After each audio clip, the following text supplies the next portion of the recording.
sister, Bassett. Yes. It's you. I know.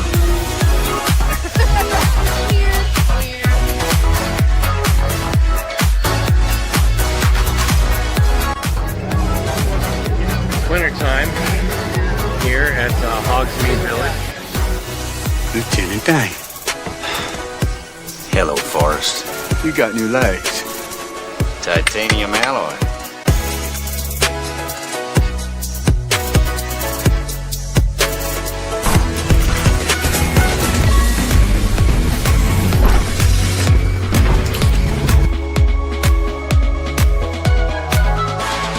Time for my summer sizzle, cool as a cherry popsicle. No, God! No, God, please, no! No! No! No! It's happening. It's dish time. I've always wanted to do this in front of you.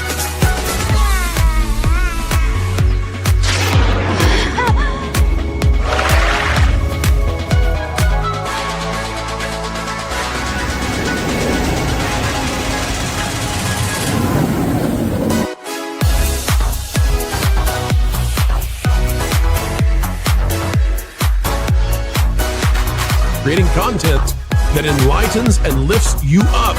Dish, sir, dish. Me at Splash Mountain, just pepper these in here.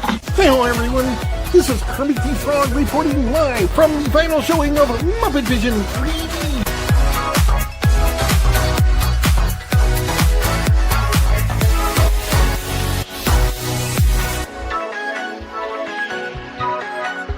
Right? God, I missed our daily dishes.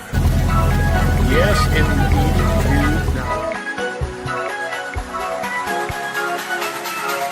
You know, I really don't remember you being this opinionated. Who knows? It's Hollywood, baby.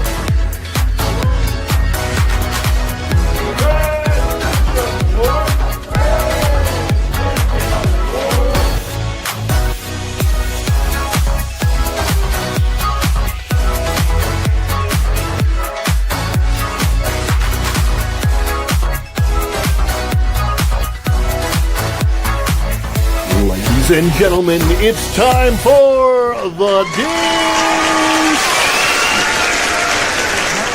Hey. So, let's dish. What do you want to dish about?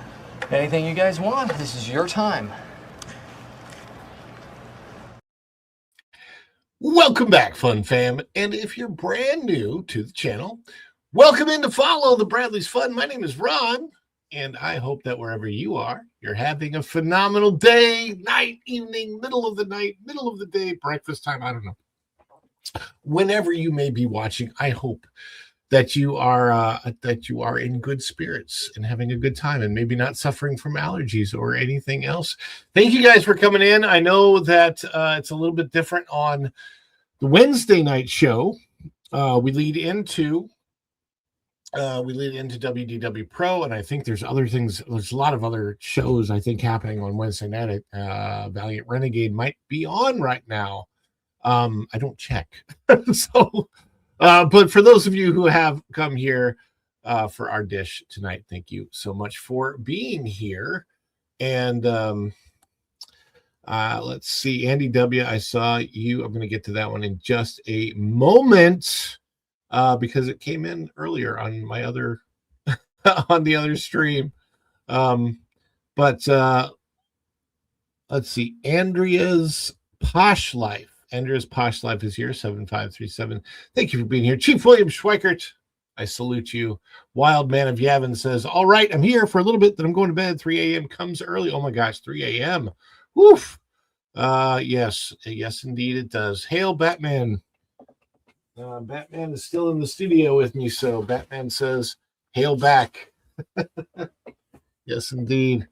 This is me, so hi, me. My mom is here, Kathleen Fantazi. Hello, Mom. Let's see, Wild Man. This is funny. This is about something else that happened on the dish. Yes, it's, I don't know if I like it, but I'm in one, so that is true. And D.L. Fendel's here. He says hi to my mom. Drama cheerleaders, whatever. We are living in the kimchi world. He's a kimchi kind of girl or something. Because we are living in a kimchi world. I don't know how that worked. Kit Kat is here. Let's see. Just watched a Brit architect use Kit Kat bars to illustrate construction engineering stress and how to crack it. Oh my goodness. Give me a break. Give me a break. Break me off a piece of that Kit Kat bar. Let's hope I don't get copyright stricken for that. Hail and evening from the UK, from Carry On of Romance. Thank you all for being here. You are the apple in my eye, the cream in my coffee. You are the gigawatts that run the show. And of course, you are the energon that gets this guy to transform and roll out. I should say that more in the gets this guy to transform and roll out. A toast, Autobots. Boy, these are good. I needed to refuel. Energy!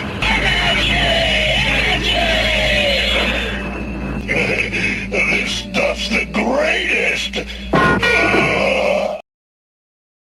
And before we really get rolling, I want to talk about celebrations. Now, anytime there's any member support from you guys out there, any audience support, super chats, super thanks, super stickers, PayPal, buy me coffee, somebody becomes a member of the channel, somebody gifts memberships, any of that kind of thing, we love to celebrate it on our shows. Andy W. has become a YouTube member. We're going to celebrate this right now. We love for you to celebrate right along with us. If you are a member of the channel, you have special emojis, which I'm about to make a bunch more of to celebrate with.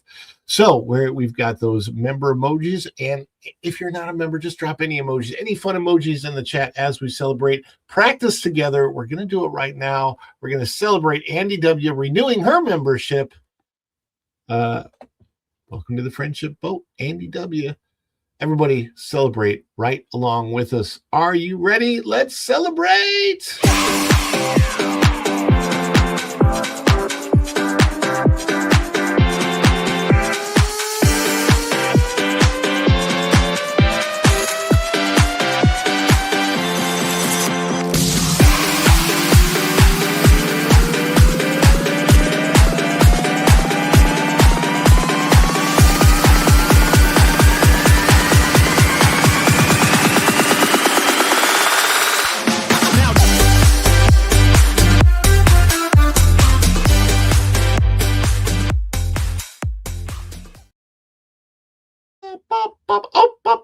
Now we are celebrating. We do have a guest who is coming in here, and this guest is a fan favorite guest, someone we always love, who always heightens the conversation, and we appreciate him coming in. Kind of like it's almost like, in a happy way, he's haunting us. He's one of those happy haunts.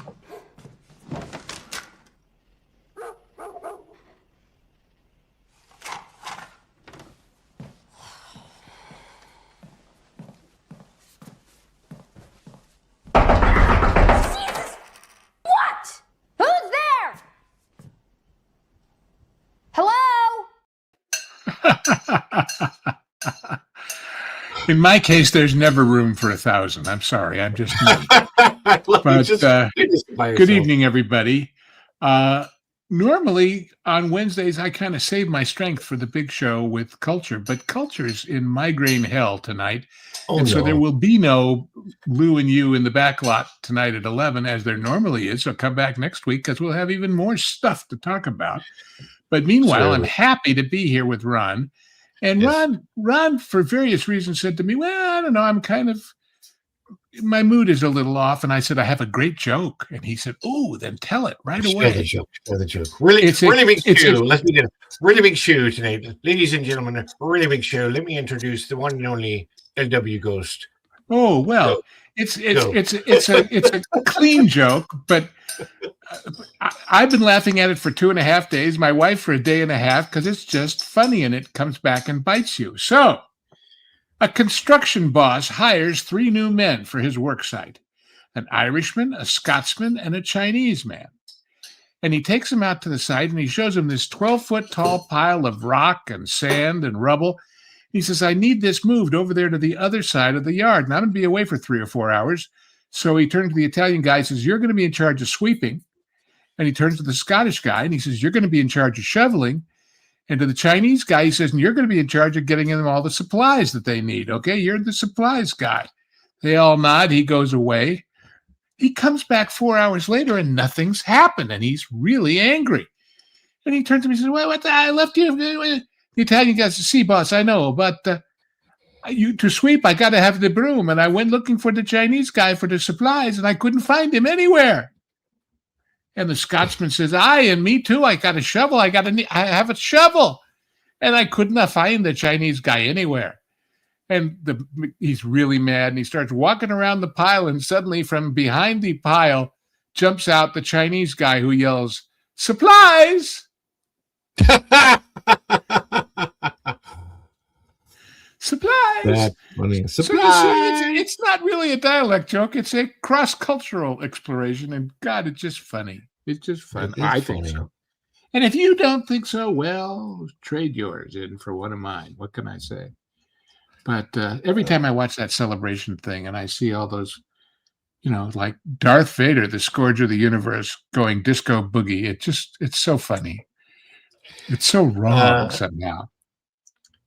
Oh, hey, look who's the helpers in the background. Us. Oh, who is? Oh, Shogi. Oh, well. No longer the 4-leaf lucky Shogi. He's back to being going Shogi. He's got to stay 4-leaf. I mean, we're leading up to the wonderful world of St. Patty's, and St. Patty's Day. St. Patrick's Day, the day I stay home because I don't want to mix with the amateur drunks, just like New Year's. It's funny. I was thinking about that just this morning. I need to write things down when they come to my mind because I didn't write it down, but it made me think of it right now. Is I'm like, I gotta go make sure this week I get some corned beef and cabbage. I need to make sure that I get it at the right timing. And I just need to write it down so I don't forget to get it at the right timing so that I can prepare it because I want to try and do it here. Well, it isn't something that disappears, like toilet paper and bread do. No, but cabbage can go bad. Cabbage. Well, that's the true. Corned beef I'm not as worried about, but the cabbage will, that will deteriorate pretty I saw quickly. some recipe for cabbage recently that looked so good. I'll have to try it. Anyway, I'll find it somewhere and share it with everybody when I can. But and then comes the question: should I get pumpernickel or rye to make if I want to make Reubens with? I love. Do you know the origin of pumpernickel bread? It is one of the most fascinating true food facts that I've ever heard and ever known. And what do you think pumpernickel means? And where does the word come from? Well, let me tell you, folks. First of all, it's not German. This is a true story. You're going to think I'm crazy, but it's true. Sit back, children. Let me tell you about pumpernickel bread. Now, Napoleon, as you know, Emperor of France, had a lot of, shall we say, courtesans, girlfriends, and all of them were minor royalty, the Duchess of this and the Dauphin of what, anyway. But he had one commoner amongst his girls, and her name happened to be Nicole. Now, in those days, all bread was dark bread because bleached flour, which is how you make white bread, was very expensive and very rare and usually only the province of royalty. And the story is that Napoleon was on one of his campaigns and he set up his headquarters for the evening in an Austrian farmhouse. And the Austrian couple were scared to death. My God, the whole French army is camped outside and we'll make him the best meal we can make him. And they served him their best, but they served him dark bread. And he looked at it with disdain and he said, "Ça, ce n'est pas pour moi. That's not for me. Ça, c'était pain, bread, for Nicole, my common whore." Oh, and the Germans heard pain pour Nicole. Is that what the French call it? If we call it that, we can probably get a few bucks more for it. And thus was born Pumpernickel, they thought that was the French word for dark bread. And if they called it French, it would be more valuable to people or more classy or something. And that's honest to God where the term pumpernickel bread comes from. That's, and now you know the rest of the story. Pumpernickel. The more you know.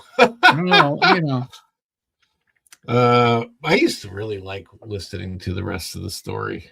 I'm sorry, what was that guy's name? Paul Harvey. Yes, Paul Harvey. Yeah, he predicted the future too.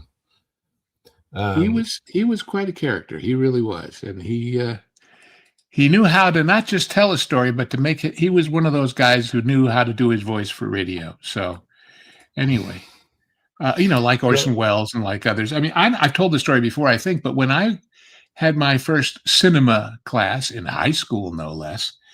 The first thing the teacher did was show us the first 2 reels of Citizen Kane with the projector lamp off. So we would only concentrate on the soundtrack and how Wells used sound and dialogue and overlap and music and effects to tell a story because he was so well versed in it from his days in radio. Yeah. No, experiment. That always makes a lot of sense because if you go back and you try to watch, for example, Star Wars without the music, I mean, one of the things that makes that has made Star Wars iconic and really gave it the feel from the very beginning is when you sat there in the theater and didn't Lucas get kicked out of the Directors Guild or something for not complying with putting the credits? What was that? What was that situation? No. They negotiated a deal and made it work. No, the Directors Guild never kicked him out. Okay, I would have known, believe me. There's something in there though where I know. Oh well, some people do things like that, and they get told don't do that anymore. We have rules. But the iconic thing was you were sitting there. Obviously you had the 20th Century Fox Century. Okay, that happened. But then you're sitting there, screen goes black, and then you just get no sound at all. A long time ago in a galaxy far, far away. And then wham! I mean, like that music hits you, right? Yeah. And when that thing flies over your head, it's like, we didn't need IMAX, didn't need virtual large screens. It was you wore that movie.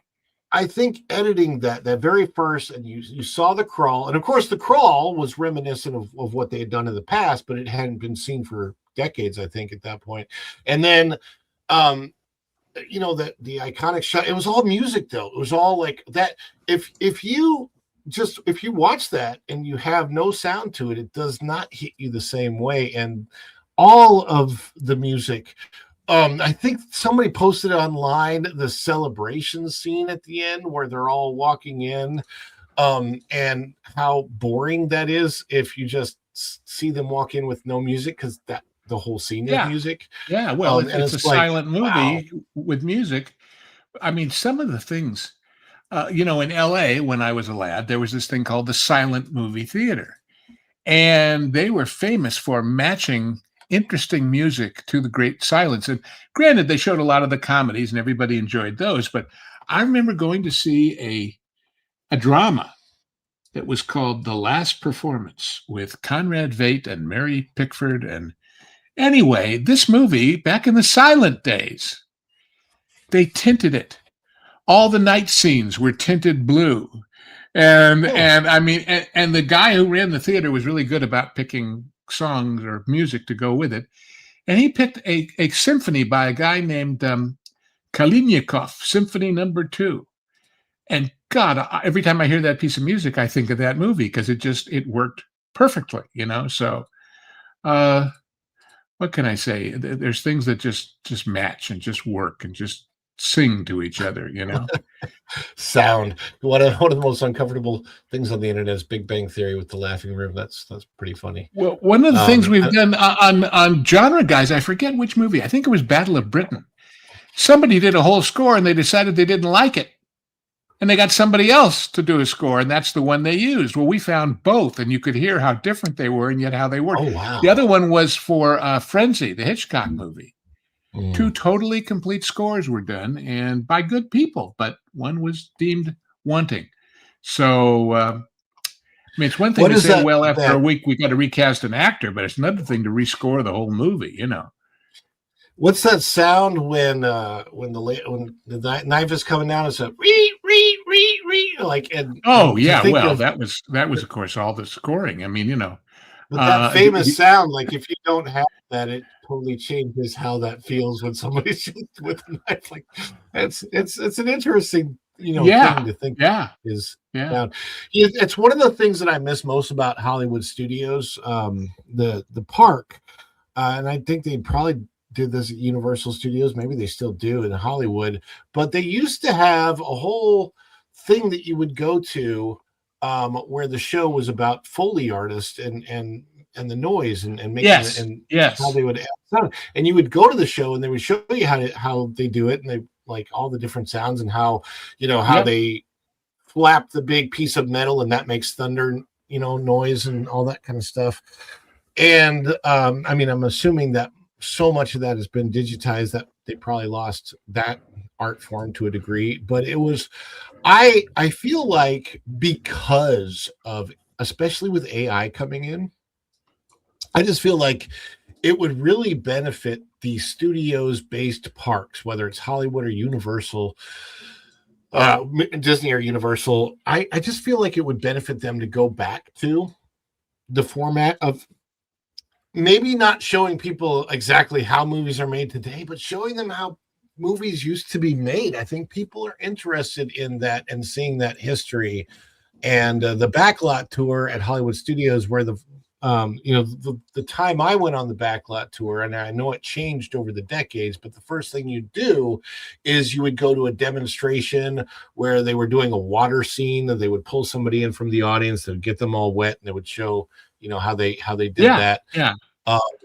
And Well, it's kind of the studio tour equivalent of sitting in the splash zone at SeaWorld, right? Yeah. So, well, yeah, but the thing of it is, they have taken all of that away, and I feel like if they showed that, even though a lot of those techniques may no longer be used, it still shows the artistry of how the film industry developed and how there really are so many different jobs available in the film industry. And to me, as somebody who enjoys movies, it makes you care about them more, because it's the crafting of the story. It's not just like now we're going to have movies that are slapped together with AI. Some of them might be great, some of them might just suck horribly, but it's hard to care with so much of the human and there's element. people who are so specialized. I always mention, in one of those clips that I think Pro runs, you might too, I don't know, where they do the thing where Norm comes into Cheers and the baby says Norm. Oh, that's yeah, I've got it right here. Well. Afternoon, everybody.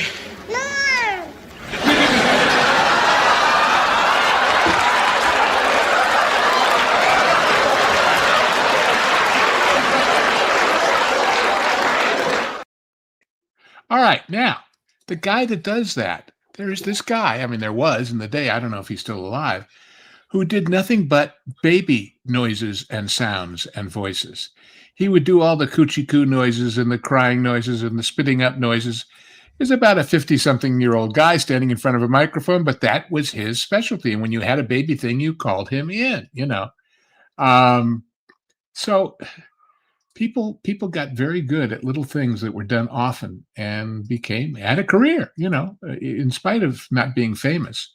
So, of course, it can get you in trouble sometimes. I was watching, one of the movies that we did, which is a great movie. In fact, I think Spielberg says it's his favorite war movie, is Where Eagles Dare. The movie with Clint Eastwood and Richard Burton, and they go assault this castle, and the guy that plays the evil guy in the black suit with the skulls on his lapels is a British actor named Darren Nesbitt, who kind of got famous from that, and he had dyed his hair blonde to be Aryan, and he wound up having to have it blonde for the next 10 years because they keep hiring him to do that kind of part. But he tells the story about he didn't want to stay in the big hotel because he felt as the bad guy, he should kind of be isolated from the other stars. So I'm trying to think, I think it was Salzburg where they were shooting this. He stayed at this little hotel. And he found out that the guy that owned the hotel had been, I think it was Himmler's chauffeur in the war. Oh my So he gosh. talked to him to try and get his memories out of him. He didn't really want to share them, but he talked him into it. And he's there and he's thinking everybody else is going to the set and taking time with makeup. If I bring my costume home and I get in it in the morning and walk to the set, I'll be quicker. So he gets up in the morning in his full black suited evil regalia and starts to walk out of the place. And somebody else who lives in the hotel damn near falls down dead from a heart attack. Why? Because he was in that group in the war and he never thought he'd see anybody in that uniform ever again. Oh wow! So you know, it's a weird world on all that. But anyway, I'm rattling on as I usually do. There's a question. LW goes Jimmy Dodd or Roy Williams. Oh well, of course I knew who they are. My goodness, are you kidding? That's the Mickey Mouse Club, and that's okay. Jimmy and Roy. And Roy was actually an animator and got into the show drawing. And Jimmy was a songwriter, and he, that song "Proverbs Help Us All to Be Better," Mouseketeers was his, and a lot of the other original music on the Mickey Mouse Show, Fun with Music, all those kind of songs. I only know Bobby and Annette, and Bobby was my next door neighbor when I didn't know that he had been a Mouseketeer. So that was. Oh yeah, and then he went on to Lawrence Welk, and I knew him because of Lawrence Welk, because at the time he worked at the Lawrence Welk Theater in Branson, Missouri. We lived right across the street from it, so he could literally walk to work if he wanted to, which would be fine. But it's just funny because we lived in the same building and our two doors faced each other. So if we walked out at the same time, we would literally bump into each other. He was one of the nicest guys that I've ever met, and I never. What was the woman who danced with him on Welk? Sissy Lane. Something or? Yeah, it was Bobby Elaine. I don't remember her last name, but it was a nice show. Like, it's funny. I mean, I wasn't a tremendous fan of Lawrence Welk television show, but I had access to the show in Branson. I could pretty much go anytime I wanted to, and it was nice going over there and. Well, and in the original show came from the what they called the Aragon Ballroom down at Venice Pier in LA. I think it was originally there. I know it was there for years and years and years. But turn off at the bubble machine. Stan Freberg did a whole routine about the bubble machine going crazy and everybody drowning in the bubbles. And well, speaking of bubbles, it's a good place to segue into Walt Is she here? Where you always have lots of bubbles. Not the girl, but bubbles, the actual bubbles. There's always bubbles in Walt Disney World. I don't know if there's bubbles right now, but we're going to talk about Walt Disney World, and we're going to talk about what today was at Walt Disney World, which was the first day of the Epcot Flower and Garden Festival. And apparently, there were some letdowns. So interesting. We'll find out about that right now.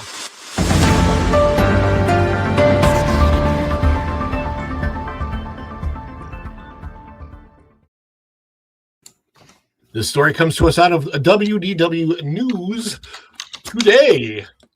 And this is by Alice Kennedy. Photos and video, living with the land, barely decorated for the start of Epcot Flower and Garden. So this is, like I said, this is out of WDW News Today. Living with the land, Epcot Flower and Garden 2026. Apparently, a little bit of a letdown.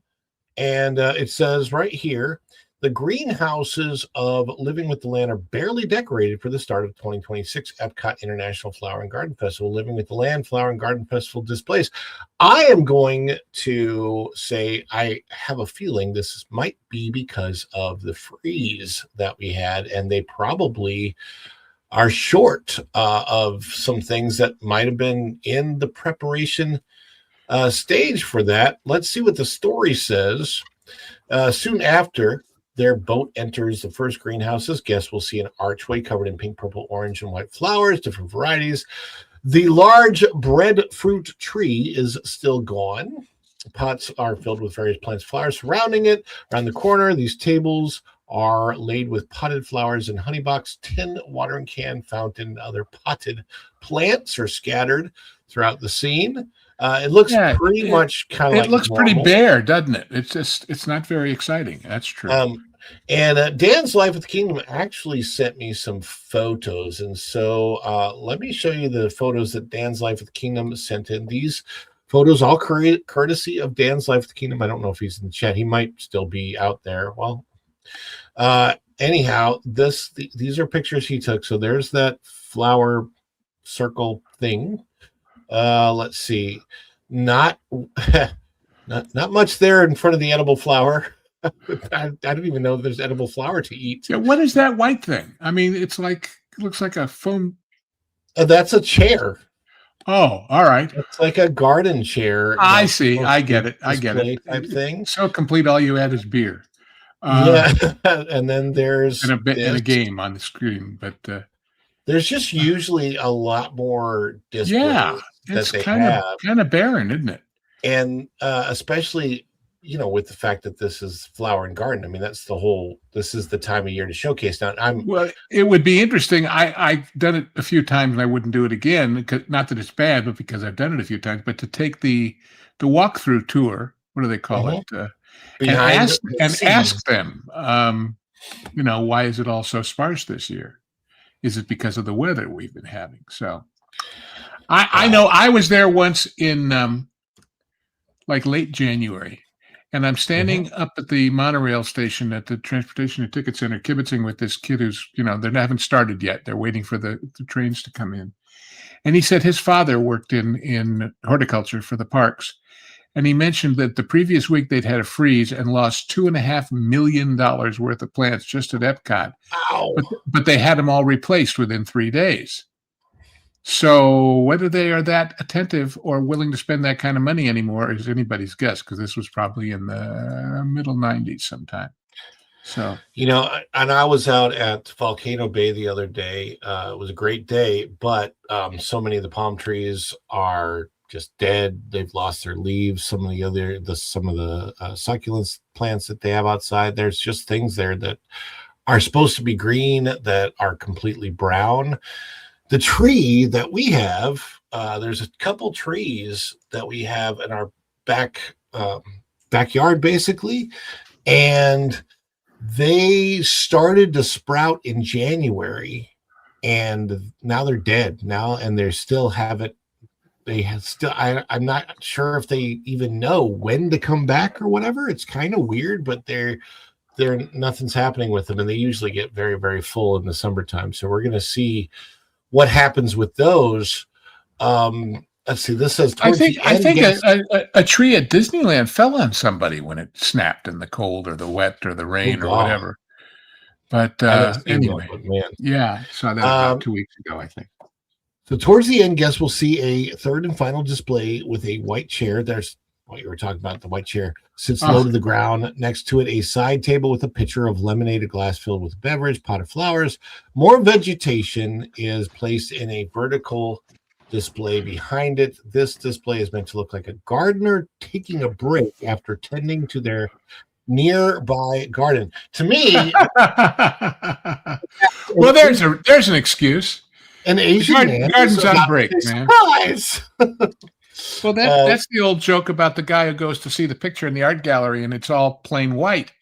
And he noticed the picture is called Cows Grazing in a Field, and there's nothing there. And he says, well, where's the field? He said, well, it snowed. It covered it. And where's the cows? Well, they're not going to stick around when there's no grass. Or something like that. That's not the exact joke, but it's pieces that I scatter my brain with.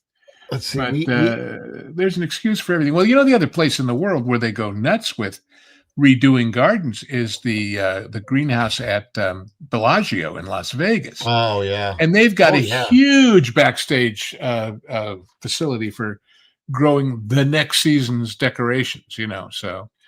Man, that takes me back 26 years. It's a beautiful place. It truly is. Hard to believe it's been that long since I was at the Bellagio, but it was 2021. Well, it's been, let's see, almost 9 for me, and I probably won't go again.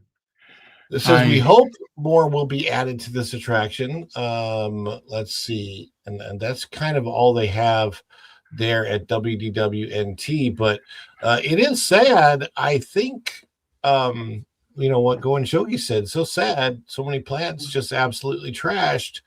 There is a huge backstage area. It's actually across the street, across the way from the Cast Connection. Like if you go to Cast Connection, you turn to right. If you turn left, you go to the botanical area, which is huge. It's probably bigger than a theme park where Disney grows all of the different plants and things that they use throughout the resort. I've never driven all the way back there because it's specifically cast members just for that section.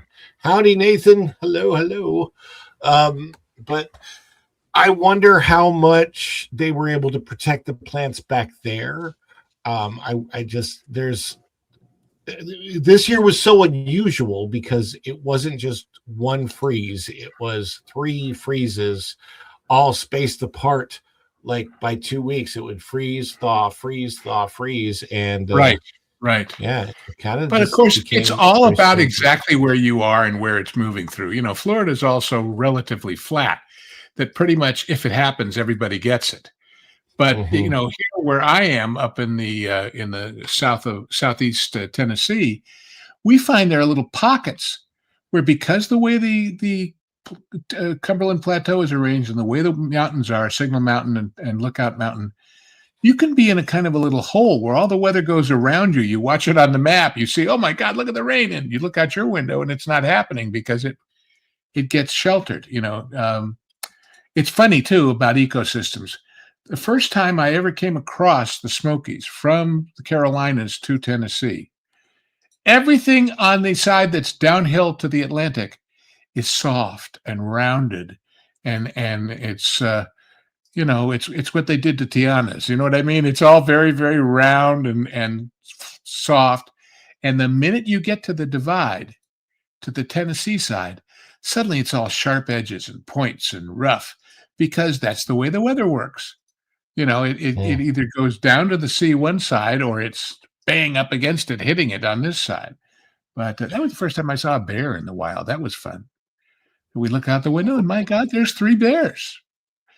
I didn't even know Culture Casino then, but if I had, I would have taken a picture. But there's a few times I've seen bears in the wild. Colorado, I remember seeing a small black bear. We have black bear. We may have had a bear in our backyard here recently, but it was just far enough away where we couldn't quite make it out. But we get, of course, possums and nuts and berries. Yuck. Yeah, nuts and berries. Yogi, the ranger said. Well, I know it's interesting how wild animals come into theme parks and places like them. I know every year when I was in LA and I was a member of the LA Zoo Association, every year in the spring they had a special tour that you came after hours. I think it was early in the morning, actually. And the curator of birds for the zoo took you around the zoo, not to show you the birds in the zoo, but the birds that came into the zoo because, hey, there's water and there's food and it's safe. And you're standing there at the main entrance at what would be the equivalent of under Spaceship Earth at Epcot. I mean, that kind of a main, everybody goes through that spot. Right. And he says, you notice anything? And everybody, no, they're looking. And he says, look over my left shoulder. And there's a nest there from birds that fly into the zoo and make their nest there for a few months and then go away. On the other hand, they have to protect the ones in the zoo from the neighbors. The flamingos every night have to be herded into a little paddock, a barn, because otherwise the coyotes come down out of the hills and get them. Remember a couple years ago when the bear wandered into Frontierland and they had to close half of Disney World for half of the Magic Kingdom for like half the day so they could get the bear out? Oh, I didn't hear about that one, but I can imagine it. Yeah, so I think it was 2024. And a big giant, a black bear was basically on Tom Sawyer's Island somewhere. I don't remember. Like, I heard different stories about where it was found. Like, some people said it was found in the cave. Some people said it was like Davy Crockett killed him a bar when he was only 3, but we don't want the infants on strollers to have to do it. So no, but what's funny about that is basically that closed up the exact same section of the park that's closed up now. And guess we're really reeling about it then, and now it's just we had you should pardon the expression, a test drive of making guests unhappy by closing things, and they didn't pay much Apparently. attention to it. Apparently, I see. the black bear was the VIP of the park that day. Excuse me, sir. Seeing as how the VP is such a VIP, shouldn't we keep the PC on the QT? Because if it leaks to the VC, you can end up an MIA, and then we'd all be put on KP. I would like to leave the room now. Oh, yes, sir.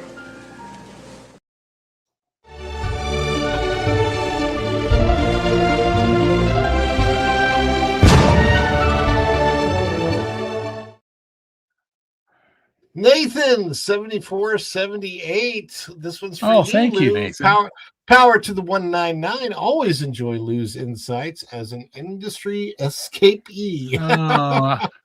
How do you know I didn't escape? I was chased out. You never know. But no, I did escape. I consciously escaped. I saw it coming.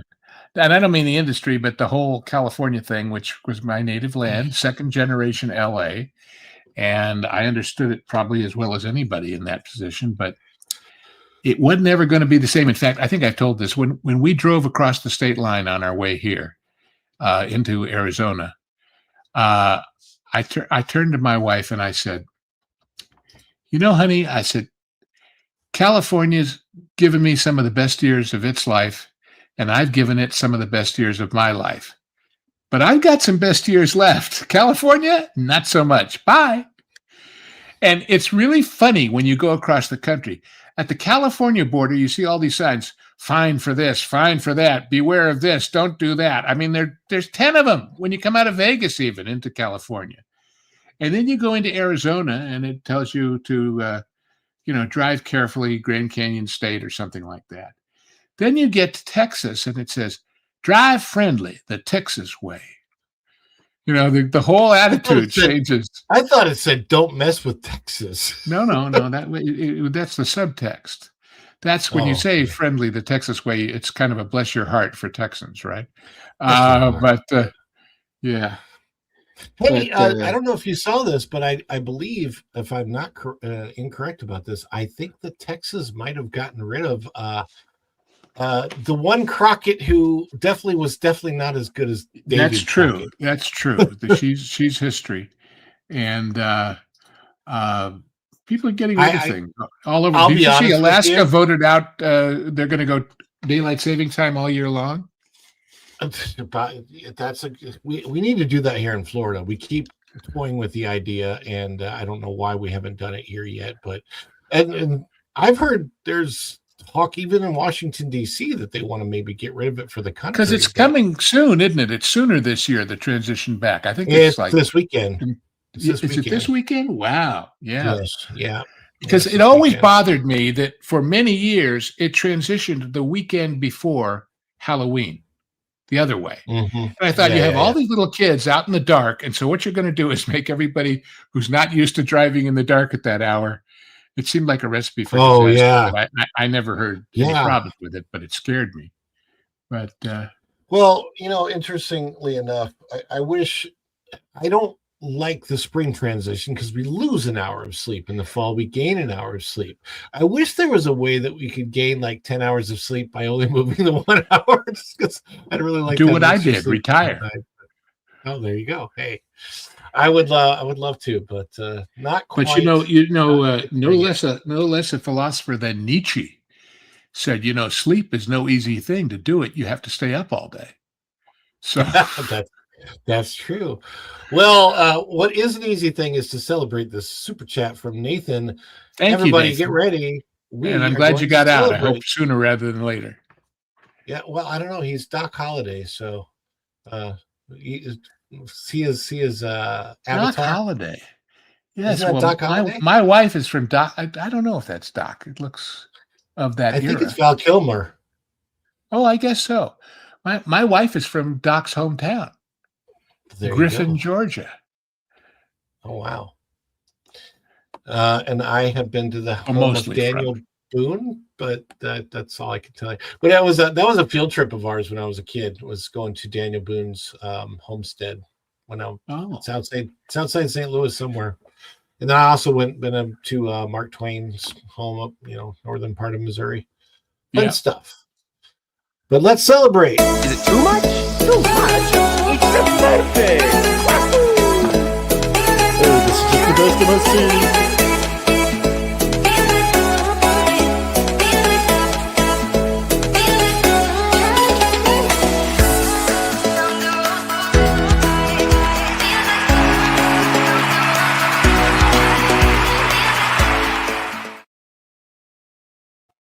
The celebrations coming in.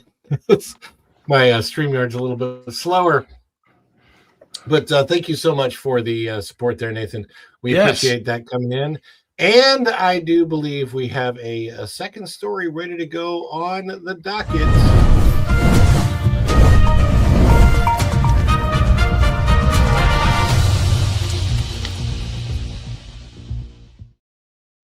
Does that make you a second story man? I live on the second story, so that works out. There you go. Second story to the right and straight on till morning, huh? Oh, that would be so nice. Walt Disney World World Drive.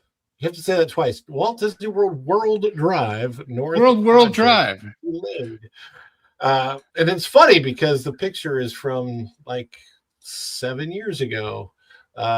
This is out of thatparkplace.com by Cham Lee. If you haven't bookmarked it yet. Oh, wait. I'm on the wrong story. I think I've got, there it is. Walt Disney World World Drive North project delayed by Cham Lee on March 4th, 2026.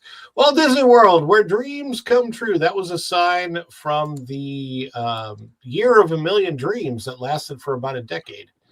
The final phase. Well, how do you squeeze a million dreams into 1 year? I mean, let's give them a break on that one. You'd have to ask the greatest showman, I think. A million dreams is all it's going to take. He said that. The final phase of the World Drive North project at Walt Disney World has been delayed according to the recent filings from CFTOD, the Central Florida Tourism Oversight District, which I don't know, for some reason, I always get a little bit of joy saying CFTOD over RCID. The change pushes completion to late 2027 and alters traffic plans for drivers and parts of the resort. The infrastructure effort is part of a multi-year plan to widen and improve the World Drive roadway that runs north through the resort property. That road connects Interstate 4 to the Magic Kingdom area and resort hotels nearby.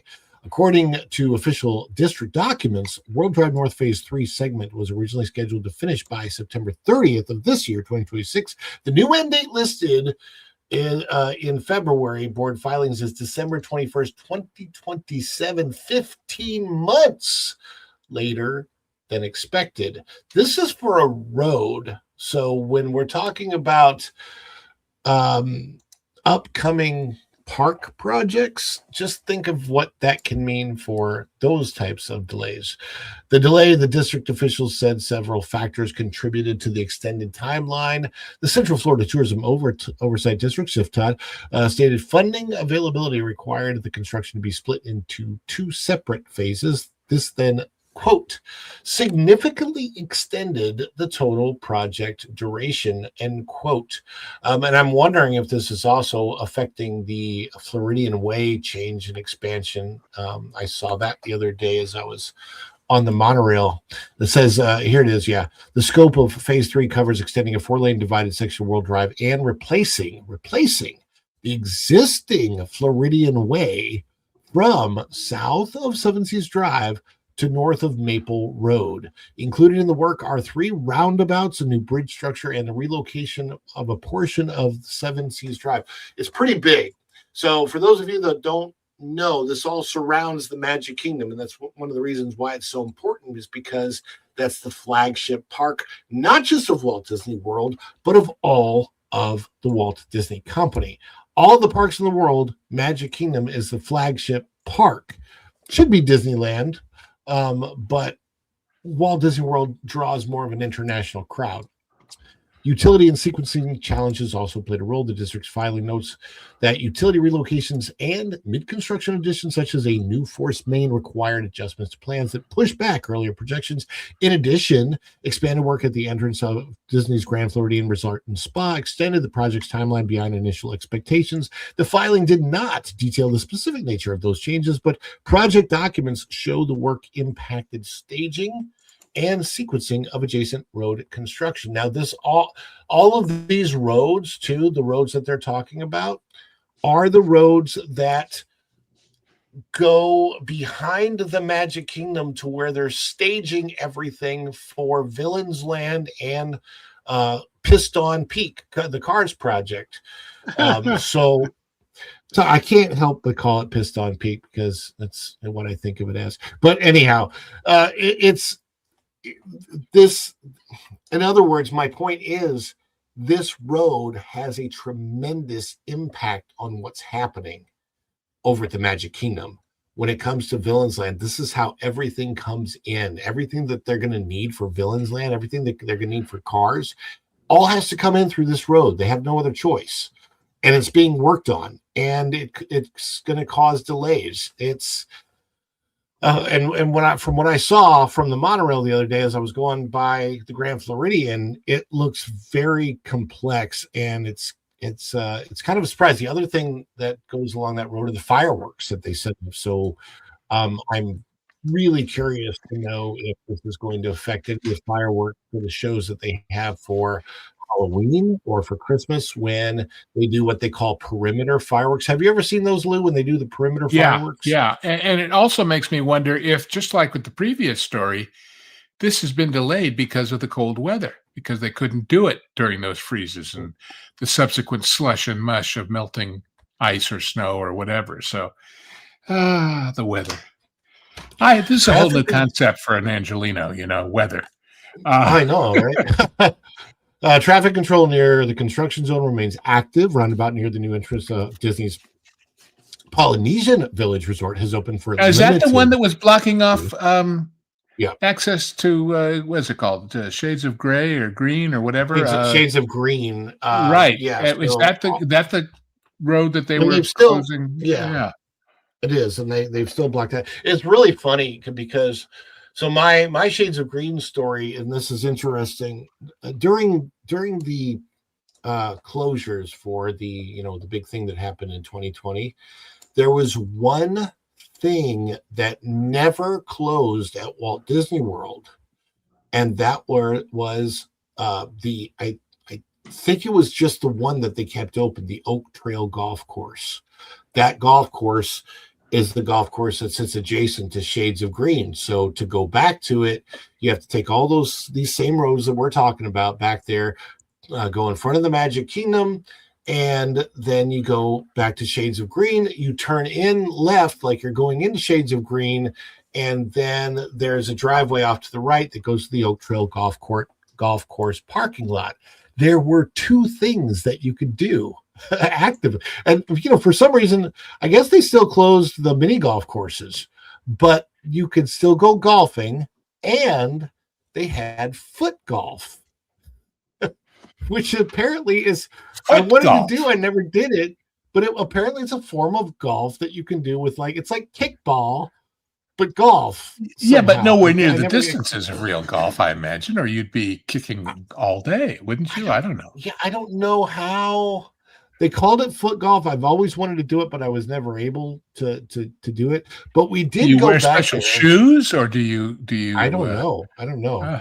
All I can tell you is that my family went back there April 20th, maybe, of 2020, and it was the weirdest thing that I've ever seen in my entire life. Driving onto Walt Disney property with nobody around, right? Middle of the day, no traffic whatsoever, no buses running. You would pass the Magic Kingdom and you would see about 200 buses all parked there in the parking lot, just stationary, right? And oh boy, what a bizarre time that was. And then we got back to Shades of Green, at that entrance, turn right, and this was the funny thing. The golf parking lot was full. So, they're everybody was out golfing. Well, I guess was golf one of the few things that they allowed people to do during. I'm trying to remember. Yeah, because golf was completely because allowed. Of course in California, they shut down beaches like You can't catch it on a beach in the open air, but anyway, I think they enough of that. tried to do that. I think they tried to shut down some of the beaches here, and DeSantis was like, because DeSantis was having to try and override local authorities at that point. So it was a very strange period of time, to say the least. Kabuki but theater. It was just a very interesting.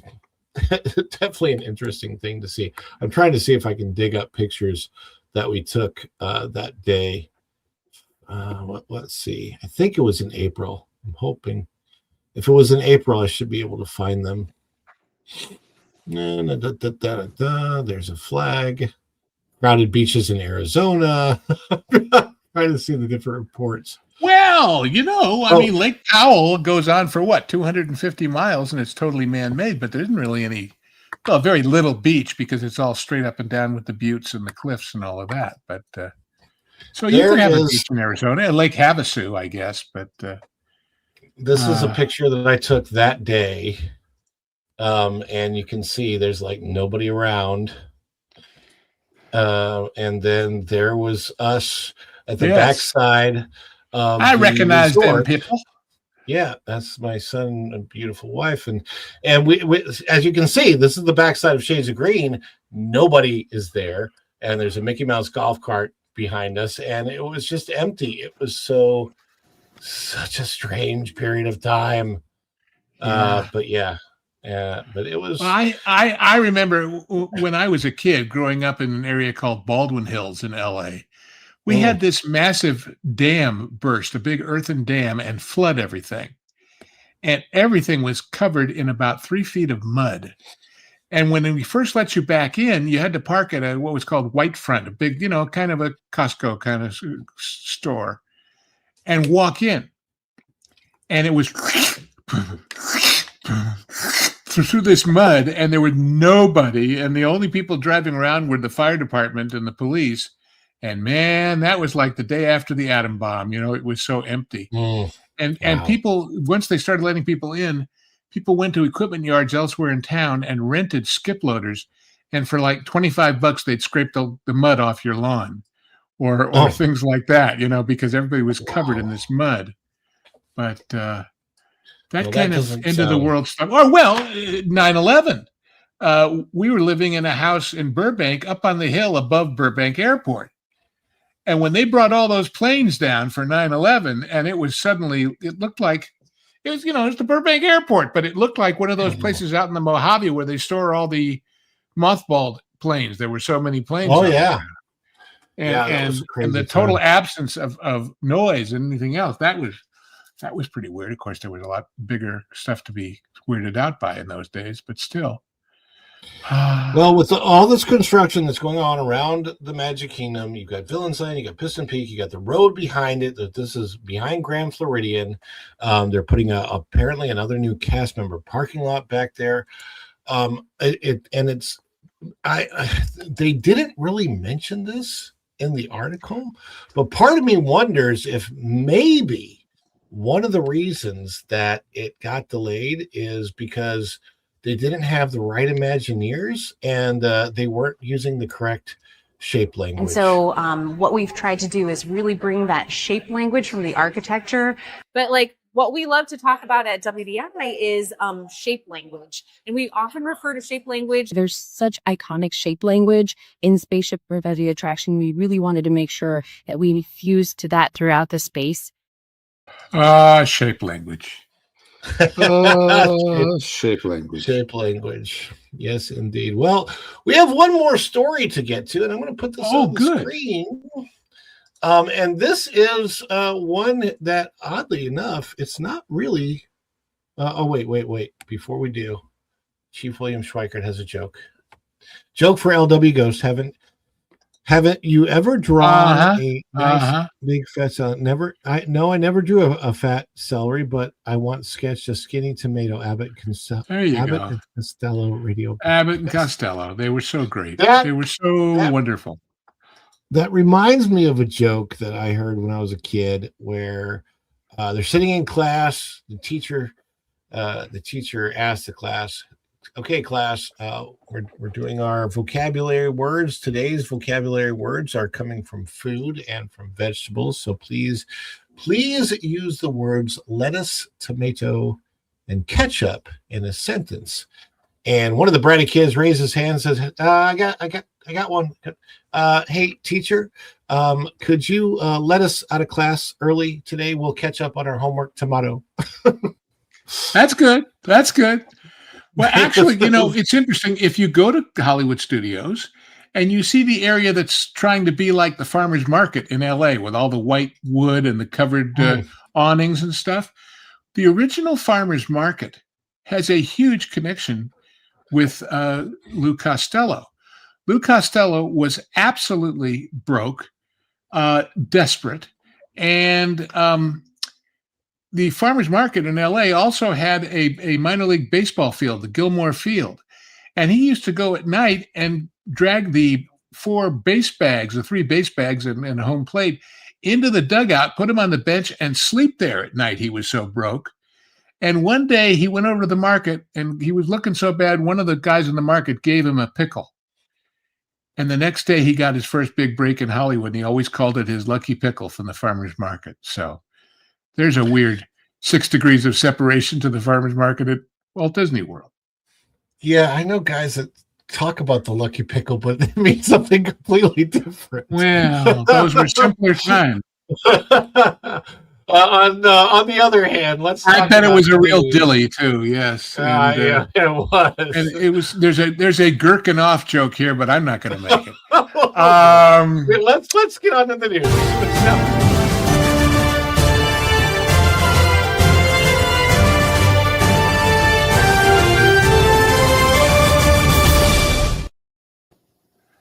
This is out of thatparkplace.com. Bookmark it if you have not done so yet. Disneyland announces an increase in attraction uptime by 1.5 million rides in 2025. This is by our good friend Cham Lee. This is an interesting story. I was trying to figure out exactly what that meant when I first read through it. The basic gist. The basic gist of the story is that let's say that Disneyland gave 10 million total rides to guests in 2024. That means they gave 11.5 million total rides to guests in 2025. Now that's not the exact figure, but my point is they increased the number of total rides that people took by 1.5 million from 2024 to 2025. But boy, that has a multitude of possible interpretations. For example, if they were giving more rides because there were fewer people in the park and people were able to ride things more often, that's not necessarily a good thing. No. If they were giving more rides because they cut down on the other, it's a weird number because it doesn't say anything really about revenue or about guest satisfaction or anything else. If somebody gets on and, closures and delays is something they're mentioning. But right. I don't know. What if it just means they stood there all day riding the same ride, and how many of those extra rides were paid for with Fast Pass or whatever variation on that theme is going on? Yeah, the Lightning Lane. Disneyland Resort officials said the park recorded 1.5 million additional ride experiences uptime in 2025 compared with the prior year. Now, resort leaders attributed the increase to operational changes that reduced unplanned attraction downtime. Executives shared the information during a recent Disneyland Resort business update event. And we talked about this earlier on Vash Sky's show with Drew the Disney Dude. This addresses a top guest complaint: lost vacation time due to unexpected ride closures or delays. It's not really technically lost vacation time. It just means that there was an experience that they might have missed. The question is, that's happening at the same time that we know rides like Tiana's Bayou Broccoli are down a lot. Yeah. So without that, how much better would it have been? In other words, if they can't get the new rides to stay open, the old rides have to do triple duty to make that number. In my opinion, the more Tiana's is down, the better the experienced guests have because they don't have to go on it. Well, there's that. That's all considering you're not standing in line for an hour and a half, only to be told, oops, sorry. Oh, that's the worst. Supplies, it's closed. That's the worst when you've been in line for a long time and then the ride goes down. It super sucks. Natalie Katska, Director of Attractions Engineering Services at Disneyland Resort. Now remember, folks, we're talking Disneyland and not Disney World, so this is West Coast California. Outlined several areas that contributed to the increase in uptime. She said teams focused on preventative maintenance, quicker response time, and improved coordination across departments. Does the preventative maintenance include keeping the slate roofs on the roof instead of falling on guests? I'm just wondering. Well, the preventative? I mean, there's been so many things that are obviously lack of preventative maintenance. We've been talking about things that Disney needs to fix for the last 3 years. Maybe Disney's actually starting to listen. Maybe they're fixing things. We hope. Katska explained that the 1.5 million figure represents more completed ride cycles across the resort. However, Disneyland did not release detailed uptime percentages for individual attractions. Instead, officials emphasized broader year-over-year gains tied to operational refinement. I mean, I think anything they can do to make it better is a good thing. I'm not trying to knock everything they say. I'm just saying, real world on the ground experience, your mileage may vary. I hope that's exactly what this means is better.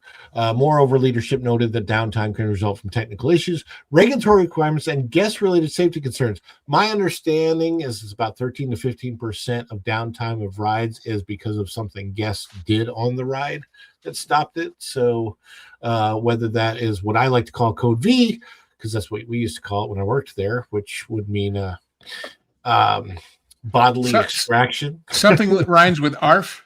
Yeah, ARF. Or something that rhymes with grommet. Therefore, the resort reviewed both mechanical systems and operational procedures when addressing reliability.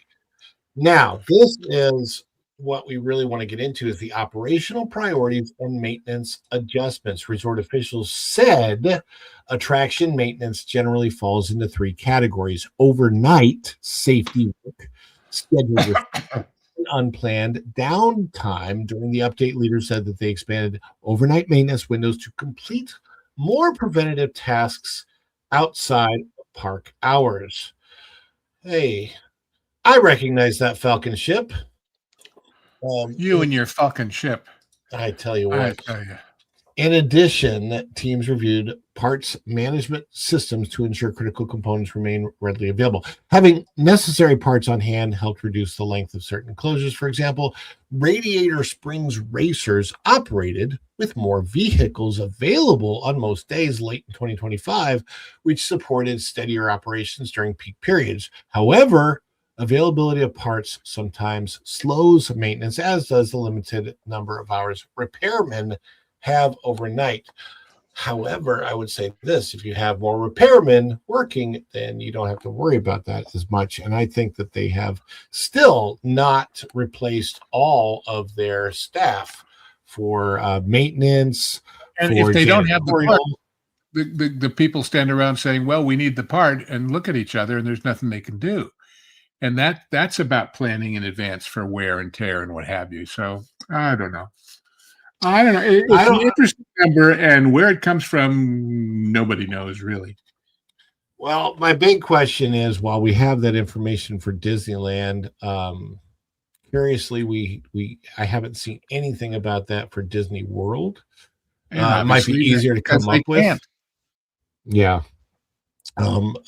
Disney World over here, I see a lot of downtime and a lot of rides, a lot of attractions, and it just, I don't know. It's there's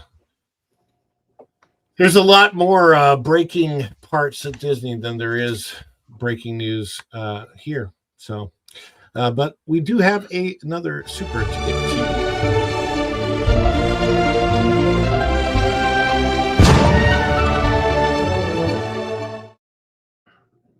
Lizzo's Place member for 20 months, which I can't even believe I've had memberships available for 20 months. Thank you so much, as those place. When news breaks, Ron and Lou fix it. Well, yeah, but we do it Lou's- overnight during maintenance hours, and we have all the parts. So that's right. I think I have all That's my parts. all- I better do an inventory and make sure. But right. Speaking of all your parts, way early in this conversation, somebody was talking about cabbage. And I found the recipe. It's over there in the sidebar, Ron, if you want to stick it in the chat. I saw that. From Chef Marco Pierre White, who is a genius and is wonderful. And oh boy, if you like cabbage, or even if you think you don't, you're going to want to make this. It looks that good and has some other vegetarian recipes too. I think I can stick. Let's see if I can stick that in the regular chat. There. Boom. I think that did it. I hope. Yeah, there it is. All right.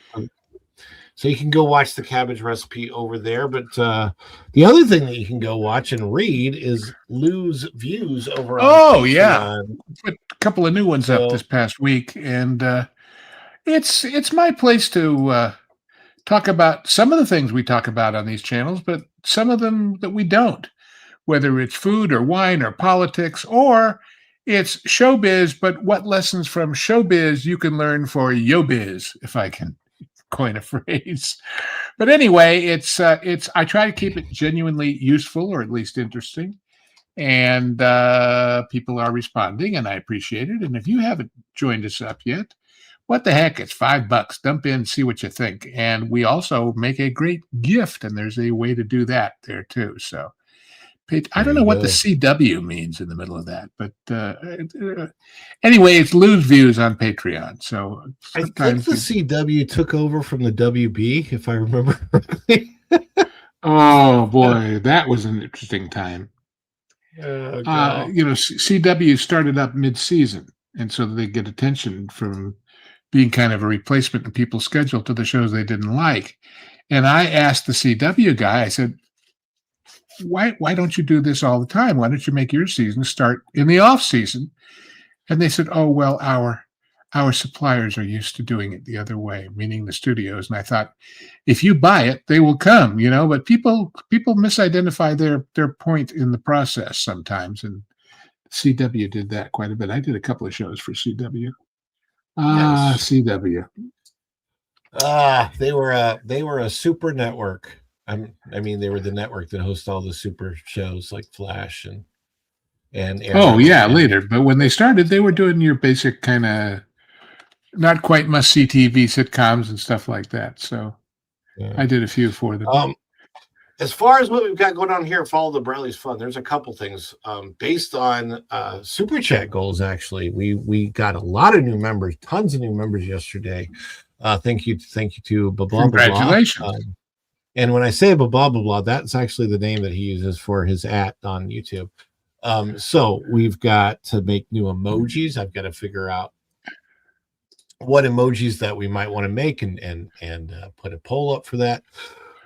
Virginia and I are going to be doing a show on Sunday, an extra show. I've got an extra live that's going to be happening this weekend. I'm not sure when. I've got a plan for that. But so check out all those things. I'm working on a vlog that I'm editing from Volcano Bay, which should be really good. If you've seen shorts on the channel, most of those shorts are coming from footage that are going to go to that vlog, and then all of these news stories too that are coming out. So a little bit of an analysis of what's going on with Paramount and why Paramount ended up winning out over Netflix and Comcast and that whole bizarro world situation. Yeah, we told you Hearst here. If you were here, you exactly. Know, we told you. Yeah, Pro had it right from the beginning, and that is not a surprise because Pro gets a lot of things right from the beginning. Hey, that's a song, Ron, Mr. Nice Guy. Yeah. So long, Mr. Nice Guy. That one, probably. Yeah, I put that moniker up so that when I go into my Ron's rants, then there's no more Mr. Nice Guy. do you remember? You're a superhero person. Do you remember Captain Nice? Was a sitcom with I have to look it up, but Captain Nice. Yeah. Hey, Ron. I remember Cuban Superman. I remember Captain Planet and the Planeteers. Captain Planet and the Planeteers. You know, if it's funny thing about Captain Planet and the Planeteers when you think about that was a 1980s cartoon, which tells you that they've been shoving this environmental stuff down our throats for decades. So much so that the year that I was at Six Flags in 1992, this was in St. Louis. So that particular year that I was at Six Flags, I did a show called Rhythm Nation, which was based on Janet Jackson's Rhythm Nation. And it was a show that was an American retrospective review of American music, from country to gospel to pop rock to rap. It was all that kind of stuff. We had Manhattan Transfer in there. That was fun. Oh. Then there was Miss Kitty's. That's the saloon show. And then Bugs Bunny and Friends did a show that year on the outside of the Palace Theater that they would do at on the deck, which is horrible for them, by the way. They put the costume characters outside in the 100-degree heat in the summer at Six Flags. Anyway, that show was called Reduce, Reuse, Recycle. And I was all the way back in 1992 that they were trying to. So they were preaching at us even then. It's not a new phenomenon. It's not new. Every 10 years, they reset the timeline for when the Earth is going to be destroyed. So a lot of fun with that. Yes, indeed. Well, guys, thank you so much for the support tonight. Nathan, 7478, Izzo's Place coming in. And Andy W. also renewed her membership. Thank you, Lou, for being here. And everybody goes. Happy to be here. And remember, everybody, no backlot tonight, but next week for sure. So tune in next Wednesday at 11 for the late night extravaganza. One more celebration coming in here with a member milestone chat. John, formerly the artist, comes out of here, and so we got one more celebration. And since he's not available tonight, we're going to give him to you here, a little bit of celebration with our friend the Culture Bear.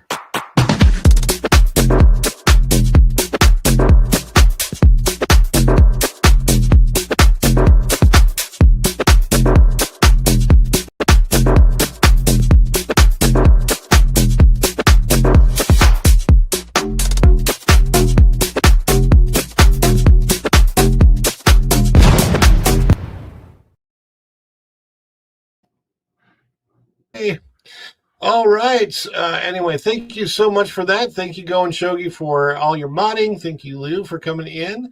And thank you, everybody who watched. We will be sending you right over to the WDW Pro Show, which begins promptly at 9 p.m. So you'll go over to the waiting area for a couple minutes. And until next time, for all of us here at Follow the Bradley's Fun, we will see you real soon. Bye, everybody. Ciao. Good night. Dishes are done, man. Cleans them down to the shot.